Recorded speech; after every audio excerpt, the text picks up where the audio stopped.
Hi guys, and today I'd like to talk about traveling to Russia, going as tourist to Russia, to just let you know how it is. Do you need a visa, how it works, because it's different in many countries. In each country there are different rules, so you just need to know exactly how and what you need. At this moment, during coronavirus pandemic, it's almost impossible to travel for foreigners to Russia. Only for citizens of the Russian Federation is allowed to go there. If you are a foreigner, that's the only way you can go there is when you are invited by a Russian company. Company needs to be registered in Russia and needs to go in really complicated systems, because it's only a way. Other thing is that if you want to travel there after the end of coronavirus pandemic, there are a few ways. First of all, there are e-visa, electronic visa. It works. First of all, you need a passport. And if you want to use e-visa, you can go to Kaliningrad, St. Petersburg, Moscow, or some other city in the far east of Russia. Then you need to register, and with this electronic registration, which is free of charge, you can travel as tourist for up to 8 days. Second way, how you can go to Russia, you can go to any district of Russia. This where you can go also by e-visa, but also to other areas, other districts which are not included in the e-visa system, to all areas, as tourists with a classic standard tourist visa. To get it, you need to contact a company who will obtain the visa for you, because you need a special tourist voucher, and with this tourist voucher, of course you have to pay for this tourist voucher. With this tourist voucher, you need to apply for a visa, and you will get 1 or 2 entry visa. And that's the most popular way. The third way to travel, there's a business visa. If you have company in European Union or in Russia, and you want to go there, you have some business meetings, then you can obtain a business visa. It can be 1 entry, 2 entry, or multi-entry, and it can be valid for 1 to 3 months or up to 2 years. And the next thing, that's a private visa. If you know anyone who is a citizen, a Russian citizen, you can then go there, and you need a special invitation from that person. That person needs to be a Russian citizen and needs to live in Russia. Then that person can make an invitation for you, and you can get private visa to go there. And then, of course, there are also student visa, work visas, so there are many types. But if you have a Polish passport, the passport from Poland or many other European countries, it's different from country to country, you will need, unfortunately, to get a visa. It's not as simple as in Ukraine that you can go without a visa, but you really need a visa, and that's a problem.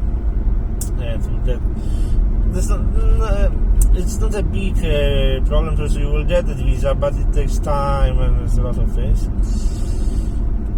Which are the most popular types of visa? First of all, if you want to go to places which are included in e-visa system, you can use e-visa. First of all, you don't have to send the passport to embassy.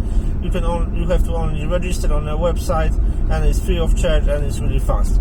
So you can register. It's 1 entry, but you can register, and next day you can go and cross the border, go to that few districts. If you want to visit Petersburg, Moscow, or whatever, you can go with this. It's really nice, and I think it's the best way to get a visa, that's e-visa. If you want to go to other parts of Russia, you can choose only between private visa and tourist visa. If you have any friends or family in Russia, choose a private visa, because it's valid up to 3 months, up to 90 days. So it's really nice. Tourist visa is valid 2 to 4 weeks, so it's much shorter, almost 3 to 4 to 6 times. So private visa would be the best. But if you don't have, you need to take a tourist visa, which is also really nice way. And it's not any problem to get that visa. It's really fast, and there are really nice people there. And if you need to go to embassy to get it, or contact embassy, and you need the help with that, I can't say a bad word about this. It's super cool, and really it's really nice. Yeah. And any other questions? When you will be on a border, you need your passport with a visa, or you need a passport and you need to be registered on e-visa on internet.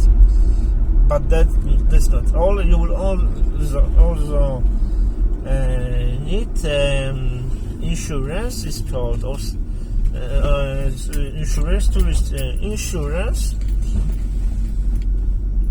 This is also not a big problem, but you need to remember that for a whole stay in Russia you need insurance. And next thing depends if you are going by plane or car. If you are going by plane, that's all. What you need, of course, on the border you will need to fill an immigration card, and one part will be taken by the immigration officer, and the second part will be given to you. You need to remember and don't lose this card, because in a hotel or many places there will be some annotations made and some information written on that immigration card. And when you will leave Russia, you need to give that immigration card back. That's really important. If you go by car, you need to have registration, which is proof of registration that depends on where your car is registered. You need to have your driving license.